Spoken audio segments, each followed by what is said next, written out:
Welcome to the Accelerated Investor Podcast with Josh Cantwell.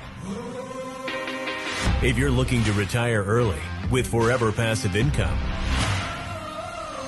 you're in the right place. This podcast is the go-to destination for real estate investors, both active and passive, and multifamily apartment investors, both new, intermediate, and advanced. Now, sit back, listen, learn, and accelerate your business, your life, and your investing with the Accelerated Investor Podcast. Welcome back to the Accelerated Real Estate Investor Podcast. It's been a few years. What's going on, Big Kahuna? How we doing? It has been good. It's crazy, man. It's a little bit crazy right now. It's been a roller coaster last couple of years, but we're starting to see some deals come through the pipeline again, which is kind of exciting. We just put our first REO, like auction.com. It's not auction.com. It's one of those auction sites, whatever. Right. But I just won. I was like, oh my God, I won. Nice. And what's cool about that property is I own a property right adjacent to it. It's a student housing property, right? So I own the property that's closest to the college, and this property backs up right behind mine. Nice. So I was like, I'm going to cut a fence and I'm going to lay a little golf path. And so now we all have access to right to the college, right? So like, nice. So Corey, let me ask you with that in mind, like how much do you believe in your investment strategy? Do you believe in buying like local, buying like in your backyard, or in trying to build a footprint, like a large footprint in one area? How much is that on your mind when you're investing? Not much. Like I'm the worst on this, Josh. I own crap everywhere. Okay. Right. I wish I had it in one spot, but it's just like with student housing, it's kind of hard to buy multiple. So 70% of my portfolio is now student, right? Okay. So we're not buying mainly, and I don't know why. I keep getting offers of these apartment student housing deals, and they keep penciling, so I keep buying them, right? We've just built a footprint that's in the South and the Midwest that allows us, and the students allow you to travel and have to take the cost of traveling into account for your regionals, right? So and something new that we've done this year, Josh, is we vertically integrated. Okay. I said I would never do it. Yeah. So tell me about that. So tell our audience, for those people that might not know what that means, what does that mean to be vertically integrated? And why did you say you'd never do it? Yeah. Well, and then why are you doing it now? So that means I took over management of my properties, tenants and toilets, right? And it's funny how you grow in this business, right? So when you first start, you're just trying to I need to replace my income. I just want to replace my income, get out of bondage, and then you do that, and then you start going, then you start building a machine, and all these little cookie cutters across the country. What we have done, and we're like in 7 different states now. We're trying to buy in those 7 different states. I'm not trying to buy outside of those states. I'm trying to buy where I already have stuff. Right, it makes more sense. But then you get to this piece called management, and I am and then like interest rates went up 1,000 gazillion percentages points, it feels like, right? And by the way, insurance costs, like bend over, take that, right? 100% increase on some properties. Like, yeah, you can't write this shit up, right? You can't make it up. And so economic efficiency has been like my number one objective. And the problem is property management. We are not aligned in our goals. And listen, again, I said I would never do it because I don't want to take on that. Like, I don't want to take on 57 employees. Yeah. But I did. And I realized this year, I'm going to tell you the best thing I ever did in the last 10 years that I've been doing this is take over property management. Really? I was not expecting you to say that. Why? Dude. I thought you were going to be like, it's a nightmare. It's awful. What are the best things you ever did? Why? People and culture. So, okay. I've realized that my biggest, like, the thing that feeds me the most is actually not making money, right?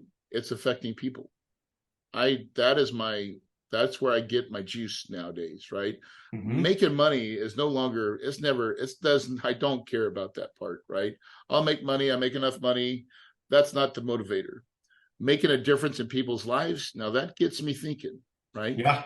And what I found is that most companies are not doing it right. They're not giving clear vision and have real good goals and company culture. And I have found that by inserting that into my management company, it has been the most enjoyable experience. And people, one person, one property manager can make or break you. Oh yeah. Facts. Oh yeah. That property manager that's on the ground. Are you ready to automate and explode your real estate investing? We're searching for extremely motivated individuals who are sick and tired of wasting time and want to finally see real results from their real estate investing business. We're searching for investors looking to get to the next level and become a bigger, better version of themselves while being a more successful real estate investing entrepreneur. Apply for mentoring and coaching at joshcantwellcoaching.com/podcast.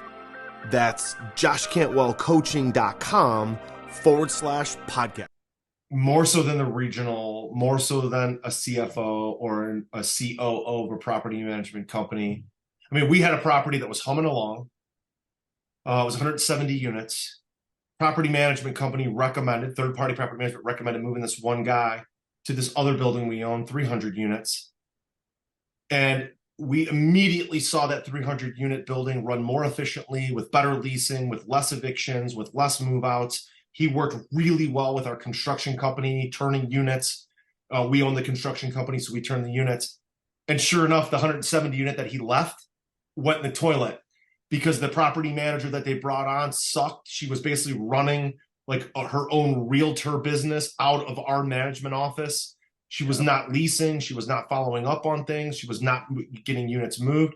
That one decision by that manager, that third-party manager, has cost us money for 8 straight months. We finally cured the problem about 2 months ago.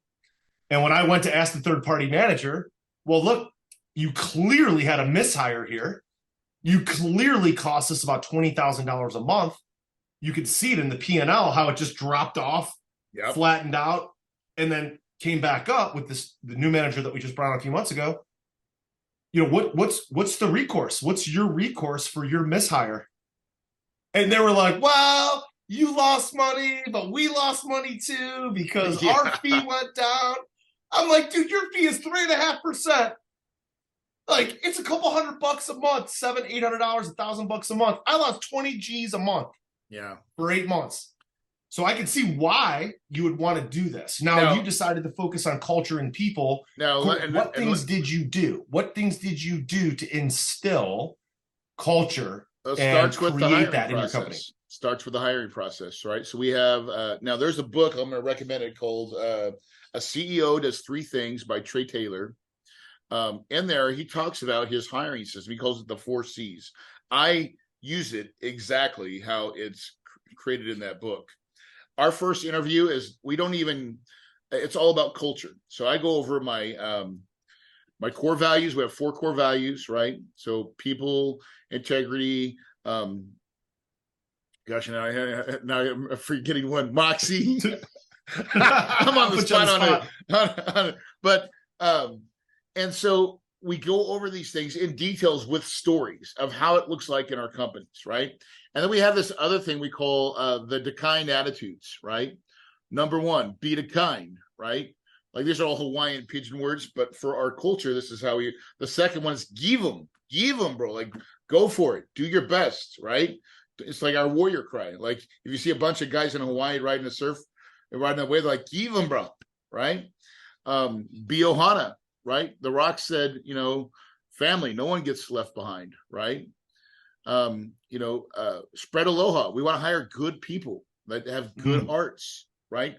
We're more worried about who you are as a person. That's what we're looking for. People that care, right? And then give choke praise, right? Choke is a pigeon word for a lot of or a bunch of, right? So we want to give choke praise to our teammates. And then our favorite, my last one, is we make it mo better. Right? It doesn't sound bland. Will always be a work in progress, right?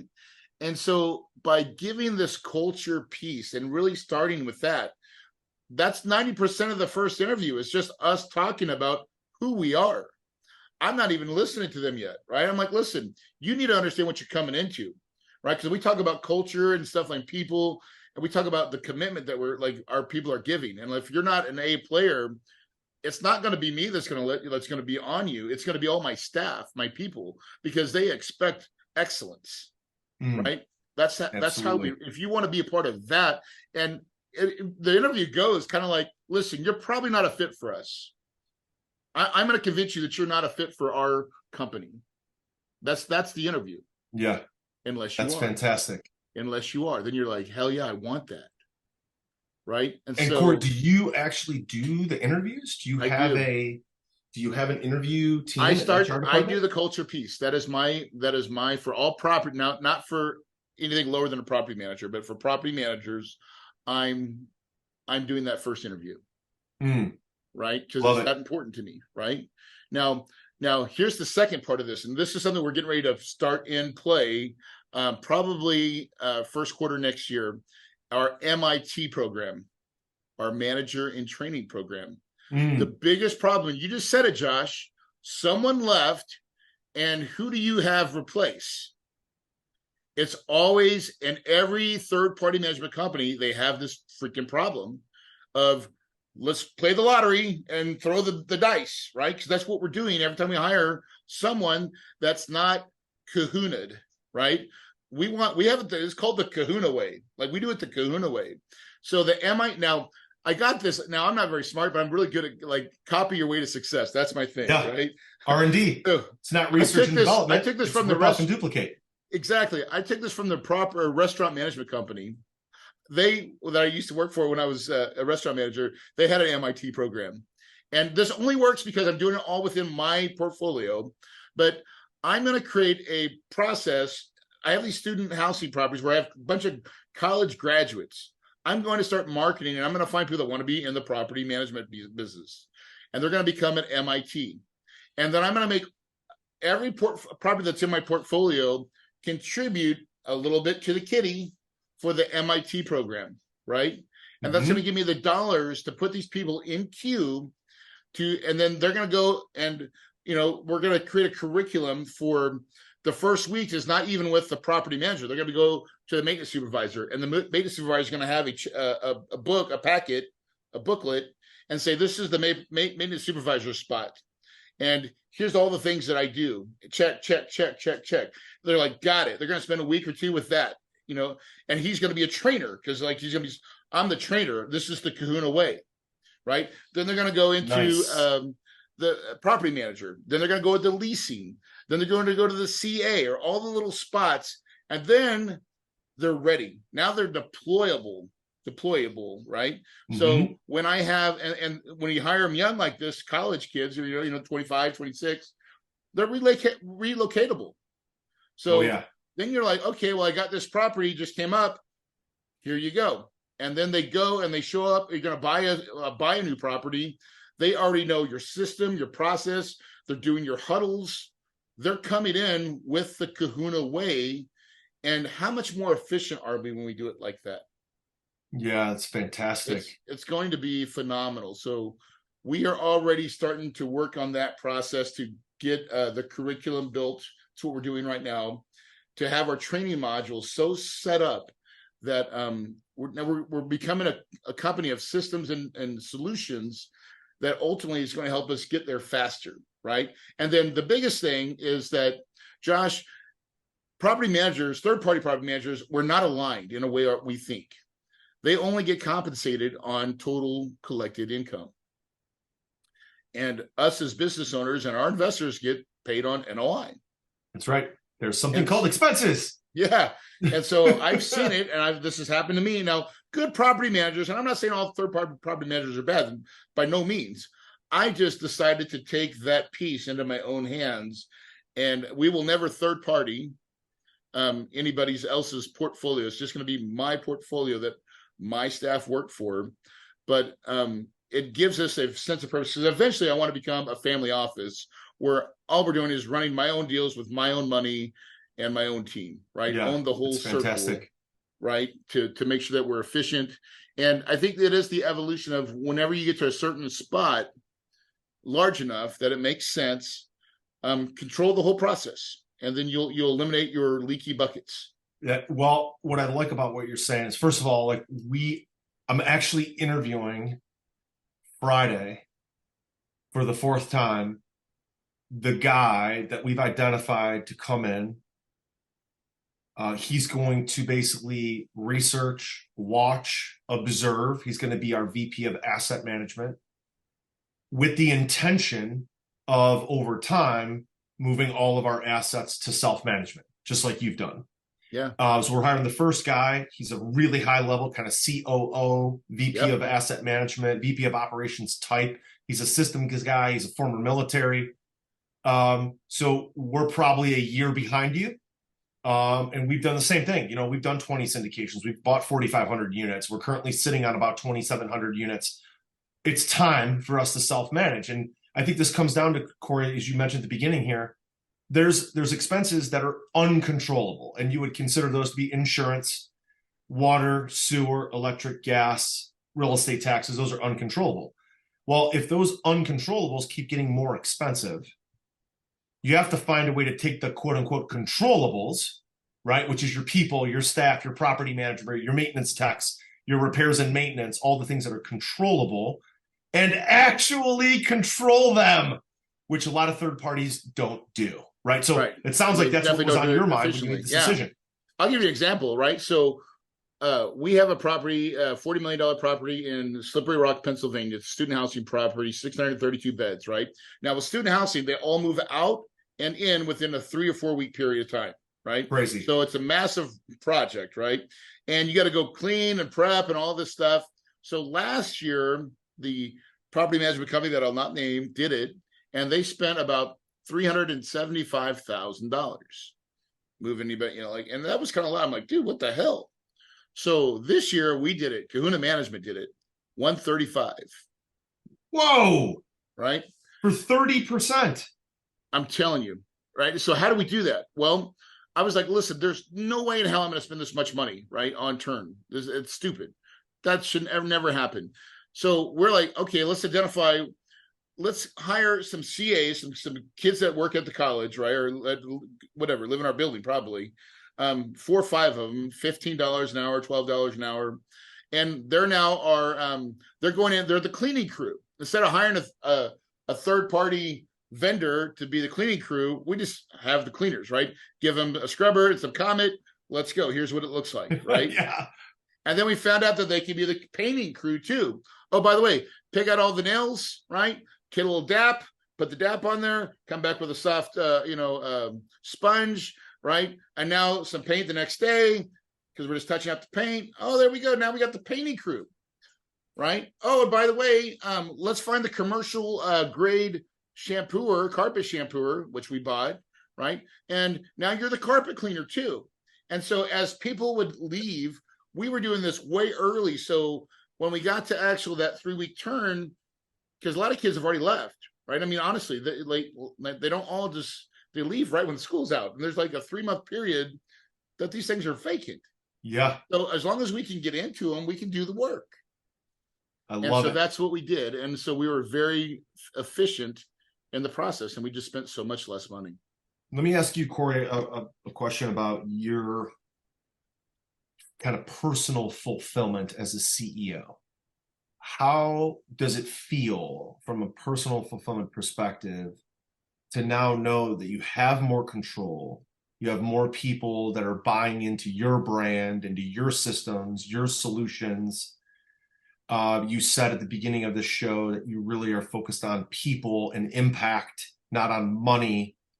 So how has this helped you fulfill that for your personal legacy and your personal fulfillment? Yeah. So we just had all our property managers and maintenance supervisors. We flew them all here to Phoenix, and just did an event, right? And the whole deal was to not really train or teach. I mean, we did some of that, but was to win hearts and minds, right? Because when you win hearts and minds, they'll do it not because you told them to, because they want to. They don't want to disappoint. They, I think that's a bigger lever. And I mean, some of them cry. I mean, that's my favorite part, is to motivate, right? And show them that I'm a rags to riches story, guys. Like, I didn't grow up with a silver spoon. I've had to work hard. And I want to help you guys in your endeavors and help you succeed in your lives to where you want to go. And this may be a stepping stone, but how you do one thing is how you do everything. And let me show you the way. I love it. And so we built that kind of piece into the system, which is, along with my personal story with the brand Kahuna, everything is sunsets and palm trees, trying to create this whole universe that we've controlled now to do something really special. To me, that's my legacy, what I'm trying to leave behind, because I want this company to be going long after I'm gone. Yeah, I love it. Corey, tell me a little bit more about your thoughts on the difference between A and B players, right? So a lot of people hire B players. They think they're A players because they do a good job. My thought, the difference between A and B, is that B players do the job well. A players make the job easier for others. Like, they actually make the job simpler. They systemize it. They actually improve the process. They're not just part of the process and do a good job being part of the system. A players actually improve the system on their own. That's kind of my differentiator, I guess, between the two. It is. What are your thoughts? That's it. Exactly. So we just hired a new staff accountant, right? And we had to let one go, right? Because the one that we let go was the B player. She could do the job, but she couldn't figure anything out. She wasn't going to add anything to the equation, right? And so that's just not part of, and like, after a while it becomes a culture not fit, right? Because like, one of the things we talk about in our company, everybody has to possess this, right? This is one of our core, your Googliness has to be strong in our company. In other words, you need to be able to figure some things out, right? Because we're not looking for robots here, right? We're too small of a company to be a robot company. And I don't think I don't ever want to be that, right? So your Googliness has to be strong. Meaning, because I'm like, guys, if you come in with some stuff that I don't know, guess what I'm going to have to do?